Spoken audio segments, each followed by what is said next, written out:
Starmer is now widely held in Britain to be screwing the entire country. That's what concerns me. And he is in an improper relationship with the gay Bangladeshi billionaire Lord Ali. That improper relationship is a financial one. Keir Starmer has accepted utterly inappropriate gifts and financial support from Lord Ali in the first instance without declaring it. This is a matter... It was the wrong thing to do, you plonker. And then he goes, it didn't cost the taxpayer a penny. Well, that's all right then. I mean, who on earth thinks it's okay to take money from a lord who's loaded in order to put your child in an apartment that he owns so that he can study peacefully? What influence does Lord Ali have on this government? I keep asking the question, I keep getting no answers. Let's talk to Dave. He's got a view. Something has clearly shifted in British politics. Not because of a new law or a parliamentary vote, but because of a single speech that sent shockwaves through the establishment. At the centre of it all is George Galloway, who has accused Prime Minister Keir Starmer of being involved in a secret financial arrangement with billionaire Lord Wahid Ali. This isn't about a simple donation.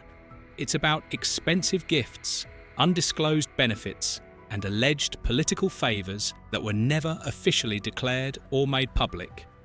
The response from Downing Street has been strikingly silent. No denials, no explanations, just growing unease and suspicion across the political landscape. Keir Starmer, this is for Gaza.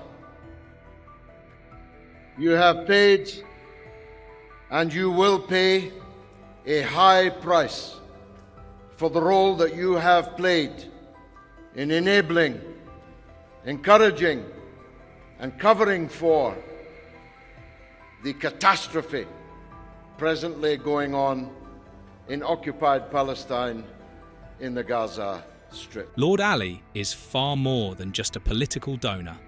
He's a powerful figure in the media, an influencer in policy circles, and, reportedly, a key strategist behind Labour's messaging. Sources suggest his influence stretches across think tanks, online platforms, and grassroots networks that help shape public opinion. Galloway's warning was direct. If Starmer owes political loyalty to Ali, then Britain's democracy is at risk. After all, no one elected Lord Ali, yet he may be the one pulling the strings. Starmer has built his public image around the idea of integrity and transparency.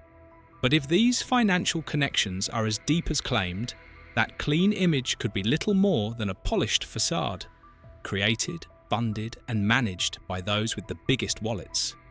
Galloway's accusations didn't fade away. They exploded. Social media erupted with debate. Reporters began digging for details. And now, even mainstream news outlets are openly questioning Keir Starmer's links to Lord Wahid Ali. As a matter of fact, he delayed as long as he could, and then beyond that which was acceptable to the parliamentary authorities, the depth, and I mean real depth, of his financial relationship with Lord Ali. No British Prime Minister has ever allowed a billionaire to buy his clothes, buy his glasses, buy his wife's clothes, put him up in a multi-million-pound penthouse apartment in Soho in London. No British Prime Minister has ever had the kind of financial relationship with the billionaire Lord Ali. Inside the Labour Party, frustration and tension are rising.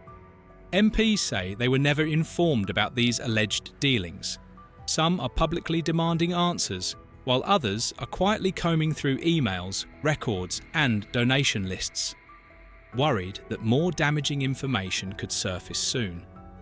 What once seemed like a brief controversy is quickly turning into a full-blown crisis. Starmer's ongoing silence is only adding to the damage. Every day without a clear response fuels more speculation and mistrust. Once seen as a party united and ready to lead, Labour now looks divided and uncertain. The issue at hand is no longer just about influence, it's about trust.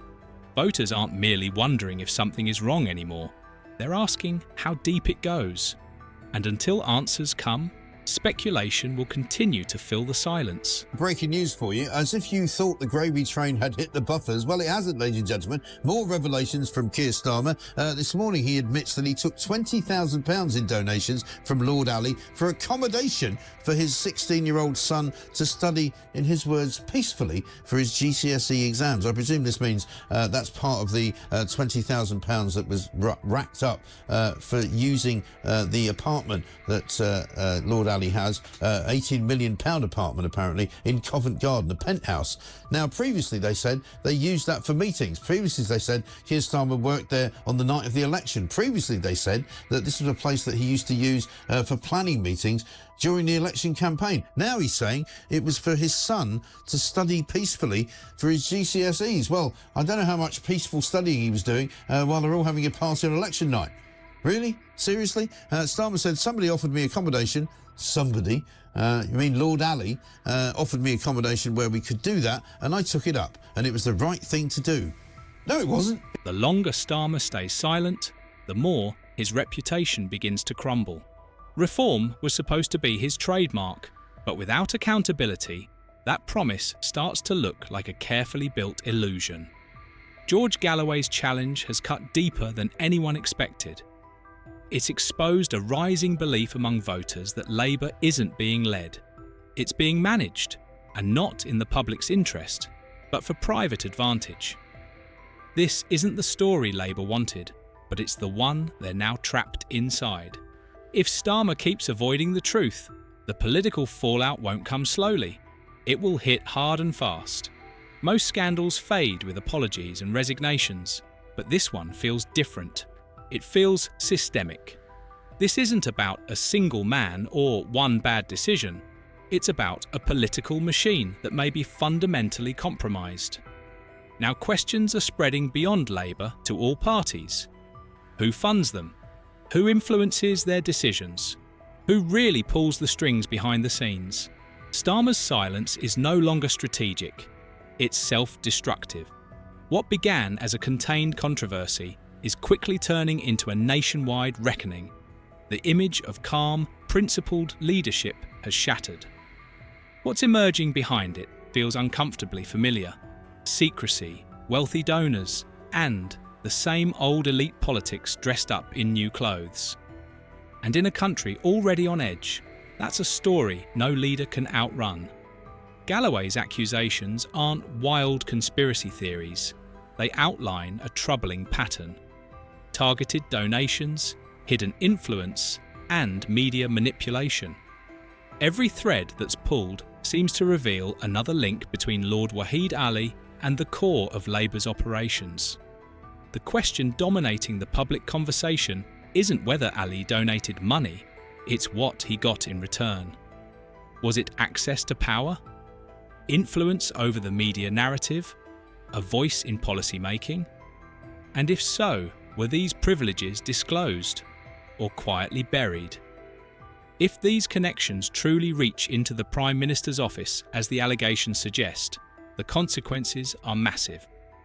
Every decision Starmer makes will now be viewed through suspicion. Every speech, every policy announcement, every sudden shift in Labour's direction will be examined for signs of outside control.